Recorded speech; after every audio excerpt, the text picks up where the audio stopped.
Hi everybody, it's Sheila with Preacher and Me.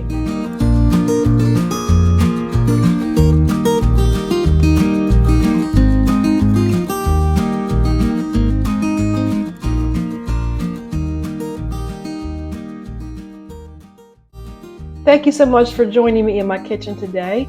We're going to be making biscuits. Now you might be saying, how can you get any simpler than the biscuits you made before? It was self-rising flour and some shortening and some buttermilk.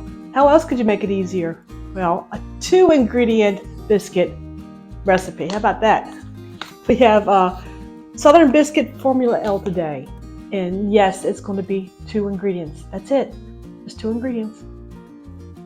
Now you might be wondering what makes the Southern Biscuit Formula L biscuit mix any different than any other flour you use. Well, if you look closely, I don't think your flour has lumps like that, does it? That is actually the shortening already inside the flour mix, so you don't have to add it. The proportions are already there, and it really makes a delicious biscuit. So I recently had a family member who wanted to try her hand at making biscuits for the first time. And, I was there at one time. I have 2 Appalachian grandmothers who were great cooks. One was a savory cook and one was a sweet cook. So the savory cook had biscuits on her breakfast table every single morning, and she was an old hand at it. She could do it blindfolded. But when I got married, I thought, well, I'm going to make biscuits for my husband. The problem is I didn't live near my grandmother's. I don't know how she made her biscuits, and mine turned out horrible. Well, needless to say, I gave up making biscuits.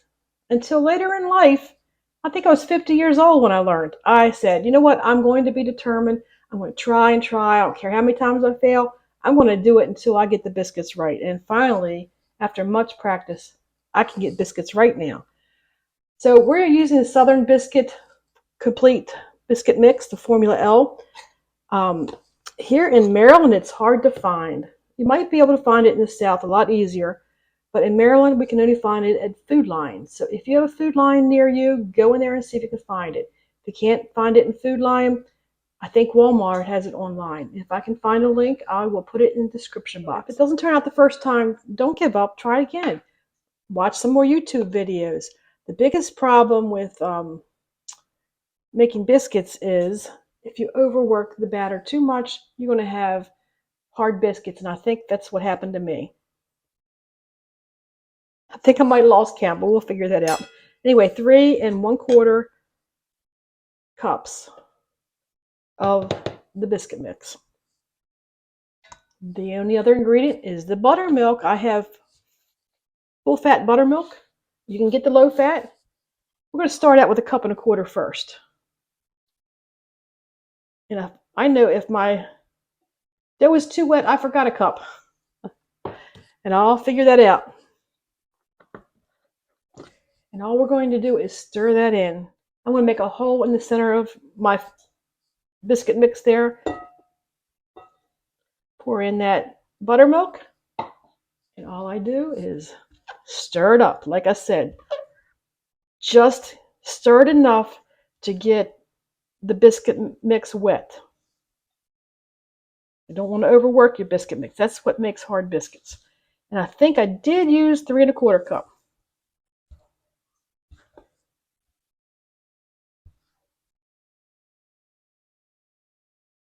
It's a little bit shaggy. That's how you want it.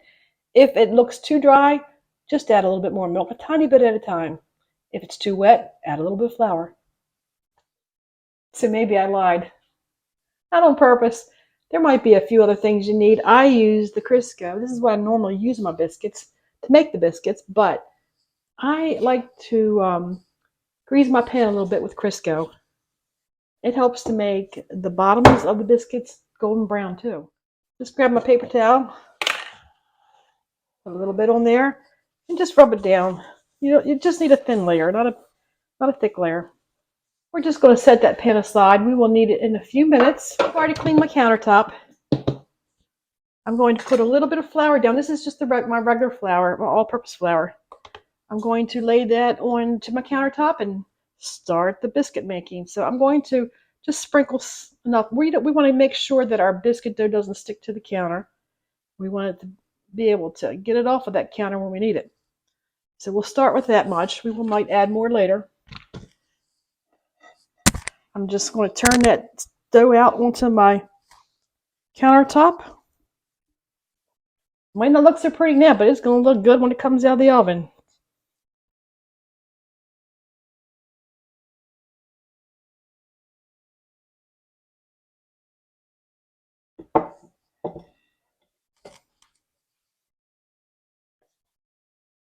Might need to wash your hands every once in a while too. Once you get your hand in the dough, you might get a little bit of stickiness on you, but it's all right. It's worth it all. Well, I don't use a rolling pin. I just pat it out with my hands. But what I'm going to do, I'm just going to get some more flour on my hand and just pat it.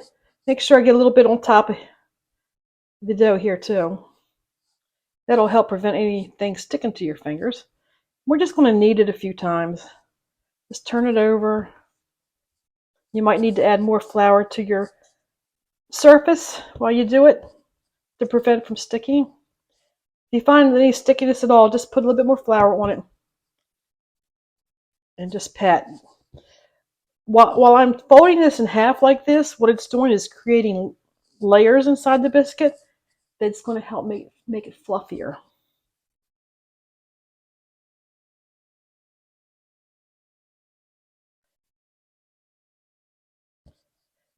So in the comments, tell me what you like to eat on your biscuits. Do you just like butter and jelly? Do you like sausage gravy over biscuits? Or apple butter? Jam? How about a sausage biscuit with a sausage patty and cheese like they do at some of the fast food restaurants? You can make it a lot better and a lot cheaper at home. I tell you what, these prices in the fast foods are getting way too high anyway. And you could customize it to what you like. If you like bacon or sausage or even scrapple. Up in here in Maryland, we eat scrapple on our biscuit sandwiches too. If you don't know what scrapple is, you might not want to know, but I love it. It's delicious. All right, I'm patting this out to about, it's about 3/4 of an inch thick. I'm going to clean up my hands. And one thing I forgot to mention, when you're patting out your dough, just be very gentle. Pretend it's a baby. Very gentle with it. And just fold it over gently. And you don't want it to be harsh with it because you want to take the chance of having a hard biscuit. So if you follow this, you'll be good. So I add a little bit more flour to my countertop again. That's to flour out my biscuit cutter. I think it's a 2.5 inch, or pretty sure it's 2.5 inches. It's either 2 or 2.5, but it's a standard size biscuit cutter. Put a little flour on it. Now when you cut biscuits, there's another thing to remember. You're not going to push down and twist to get it out. That twisting motion just happens to seal off the edges of the biscuit, and it won't allow it to rise as much. That's what I'm told anyway. So I just do what I'm told. So we're going to go down, straight down and back up. And there you have your first biscuit. Look at that. That's better than anything you can buy in a grocery store. Now, if you want your biscuits to rise up fluffy and soft on the edges, you're going to place your biscuits pretty close together. That way, when they rise up, they help each other get bigger and fluffier. Now, if you notice, like I said, just straight down, and if it doesn't come right out, you can scoot it to the edge. That loosens it from the countertop, and then you're able to pick it up. There's nothing better than warm biscuits out of the oven, I think, anyway. Brings back lots of memories of my grandmother's house with her biscuits. She was a master biscuit maker, as most Appalachian women are, or anybody in the South. All right, once you've cut out all that you can from this batch, you still have dough left over. You're going to very gently try to fold that together again. Like I said, the second fold, the more you work with it, the tougher your biscuit's going to get. So just be very gentle and very quick about it. Just do it a couple times, just enough to get it back in form. And continue.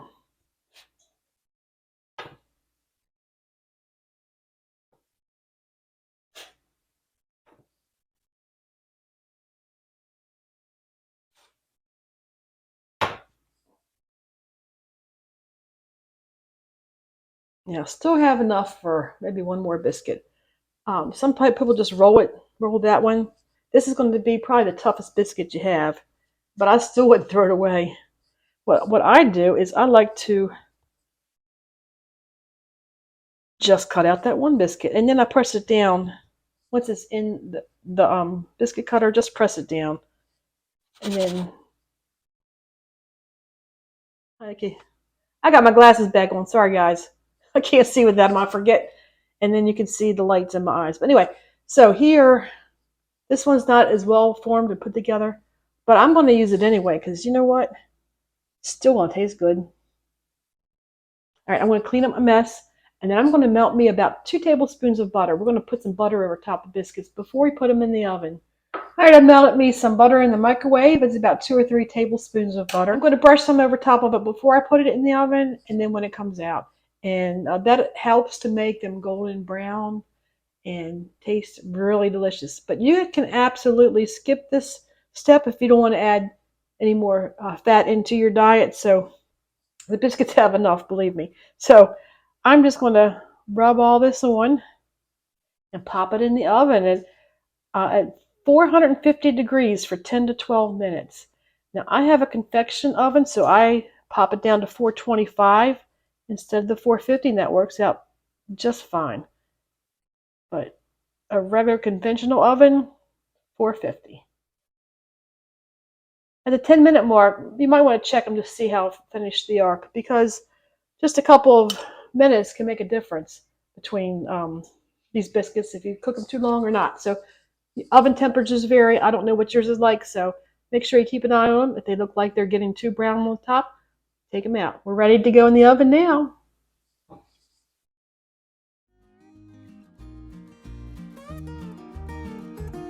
All right, I think it's just about time we cut into these biscuits and see how they taste.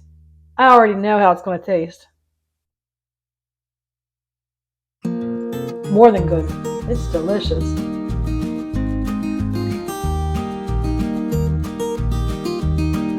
Thank you all so much for coming and visiting me today in my kitchen. So happy to have you here. I hope you learned a little bit of something. If you haven't made biscuits before and want to give it a try, this is probably your best bet. Find yourself some Southern biscuit Formula L and add some buttermilk and go at it. It might take a little practice, so if it doesn't work the first time, try it again. Don't ever give up. You'll eventually be able to make some good biscuits. So I really enjoyed today. I hope that you did too. If you did, why don't you give me a like? Just hit the like button. And if you'd like to see more, hit subscribe. I would love to have you coming back and see me again. And also hit notifications if you want to see when I post my next video. But most of all, give me a comment. Just say hi, where you're from. Have a good day. We'll see you all next time.